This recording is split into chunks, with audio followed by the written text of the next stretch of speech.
नमस्कार बच्चों, आपका 3A कोचिंग वाला में हार्दिक स्वागत है। तो जैसे कि हम लोग मूललता और मूल अंश के बारे में बात कर चुके थे, तो आइए आज आपका जो हेडिंग रहेगा वो रहेगा आपका नॉर्मलता और आपका रहेगा पीपीएम, पार्ट्स पर मिलियन। इसके बारे में आज दो हेडिंग हम उनको बताएंगे और इसको ध्यान से सुनिएगा और इस पर क्वेश्चन आपको लगाना रहता है। जैसे देखिएगा, पहला हेडिंग जो है यहाँ पे है पीपीएम। पीपीएम बोला जाता है पार्ट्स पर मिलियन। मिलियन का मतलब होता है बहु 1 मिलियन का मतलब 10 लाख। हिंदी में अंश प्रति मिलियन इसका नाम है। अब जरा यहाँ सुनिएगा, इसका डिफिनेशन क्या होता है। इसका डिफिनेशन आपका ये होता है कि किसी किसी विलियन में 10 के पावर 6 लाख में उपस्थित विलेय के के के भागों की संख्या को पीपीएम कहते हैं।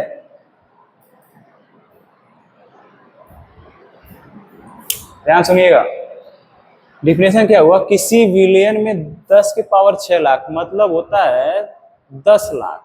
10 लाख में उपस्थित विलेय के भाग या विलेय की संख्या, विलेय के भाग या विलेय की संख्या कितनी उपस्थित है उसमें, उसको पीपीएम कहा जाता है।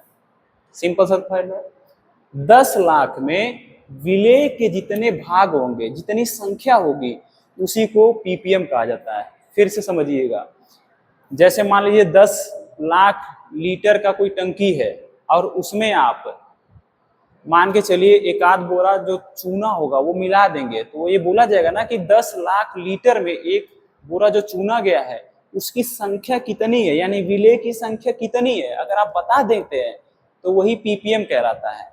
समझ गए। अब देखिए पीपीएम का फार्मूला क्या होता है। पीपीएम बराबर यहाँ होता है क्या,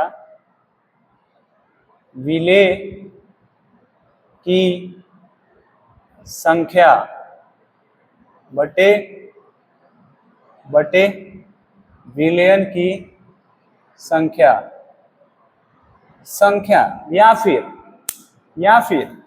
विलेय के भाग या फिर विलियन का भाग, या बोलिए विलेय की मात्रा बटे विलियन की मात्रा। तो आपको जो अच्छा लगे, विलेय की मात्रा बटे या विलियन की मात्रा यहाँ कर सकते हैं। आपको समझ में आ गया होगा। मल्टीप्लाई यहाँ 10 के पावर 6 कर देंगे। 10 के पावर 6 का मतलब होता है कि 10 लाख। विलेय की मात्रा बटे विलियन की मात्रा या विलेय की संख्या बटे विलियन की संख्या कितनी हो रही है, उसको मल्टीप्लाई 10 के पावर 6 से कर देंगे आप, तो आपका क्या निकल जाएगा, पीपीएम निकल जाएगा। तो विलेय की मात्रा अगर आप यहाँ लिख देते हैं तो और अच्छा रहता है। विलेय की मात्रा बटे यहाँ लिख दीजिए विलियन की मात्रा कितनी है, और उसको आप 10 के पावर 6 से गुणा कर दीजिए, पीपीएम में कन्वर्ट हो जाएगा वो। इसका कहने का मतलब ये हुआ कि ज्यादा मात्रा में अगर कोई चीज पानी ज्यादा क्वांटिटी में लिया गया है और उसमें कुछ मात्रा आप जाकर मिला देंगे तो क्या कहलाएगा, पीपीएम कहलाएगा। जैसे नदी है, अगर उसमें जा करके आप कुछ एक आध बोरा चूना गिरा देंगे तो उससे कुछ फर्क नहीं पड़ेगा, क्योंकि पानी की मात्रा वहां पे ज्यादा है। जहाँ पे पानी की मात्रा ज्यादा है और विलेय की संख्या कम होगी तो वही पीपीएम कहलाता है। सोचिए 10 के पावर 6 मतलब 10 लाख लीटर कहाँ पर है और कहाँ आप उसमें 1-2 लीटर मिलाने वाले हैं, कुछ फर्क नहीं पड़ेगा। 1-2 केजी भी मिलाएंगे तब भी कुछ फर्क नहीं पड़ेगा। इस चीज का आपको ध्यान रखना पड़ेगा कि पीपीएम अंश प्रति मिलियन क्या होता है। किसी विलियन में 10 के पावर 6 लाख में उपस्थित मतलब 10 लाख इसको बोलते हैं, में उपस्थित विलेय की भागों की संख्या या विलेय की मात्रा की संख्या कितनी है या भागों की संख्या कितनी है, उसको पीपीएम कहते हैं। फार्मूला इसका ये होता है, विलेय की मात्रा बटे विलियन की मात्रा गुणे 10 के पावर 6। अब आते हैं नॉर्मलता पर। सुनिएगा, नॉर्मलता क्या होता है। नॉर्मलता का ये है आपका कि डिफिनेशन क्या होगा, सुनिएगा। किसी विलियन, आप लिख दीजिए, डिफिनेशन बनाने के लिए एक चीज याद रख लीजिए, किसी विलियन, यहाँ भी वही लिखे किसी विलियन किसी विलयन में आप यहाँ लिखेंगे किसी विलयन में किसी विलयन के 1 लीटर में 1 लीटर में उपस्थित 1 लीटर में उपस्थित ग्राम 1 लीटर में उपस्थित ग्राम तुल्यांकों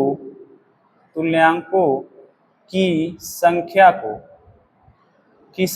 को नॉर्मलता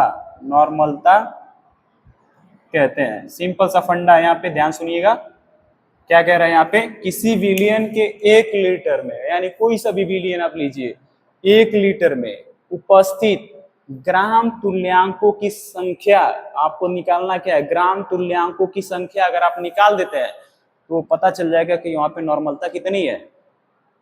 ठीक है, सिंपल सा कैसे बनाना है डिफिनेशन? किसी विलयन के 1 लीटर में, किसी विलयन के 1 लीटर में उपस्थित 1 लीटर में उपस्थित ग्राम तुल्यांकों की संख्या, एक्स्ट्रा क्या जोड़ रहे हैं इसमें?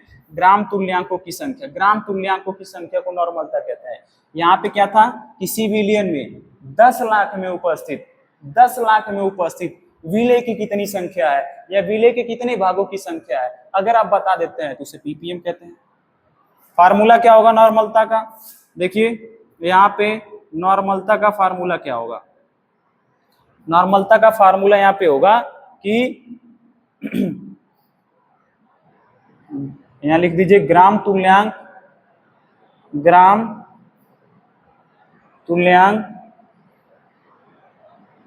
की संख्या बटे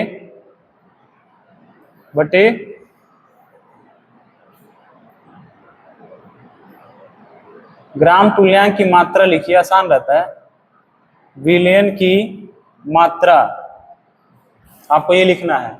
आप ध्यान दीजिएगा, ग्राम तुल्यांक का जो मात्रा होता है वो कैसे आप निकालते हैं? हाँ, कैसे निकालते हैं आप? देखिए ग्राम यहाँ अलग से लिख दे रहे हैं। ग्राम तुल्यांक का एक फार्मूला होता है भार बटे तुल्यांकी भार। ध्यान सुनिएगा, भार बटे तुल्यांकी भार। तो यानी यही क्या है? यह विलय का भार, यह है विलय का भार और यह है विलय का तुल्यांकी भार।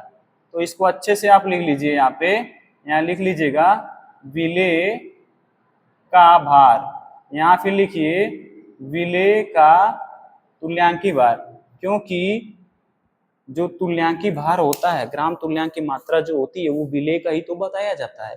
तो ग्राम तुल्यांक की जब संख्या आपको निकालनी है तो विलय का भार बटे विलय का तुल्यांकी भार। अब यही चीज आप यहाँ पे आके रख देंगे तो रखने पे क्या होगा जरा बताइएगा?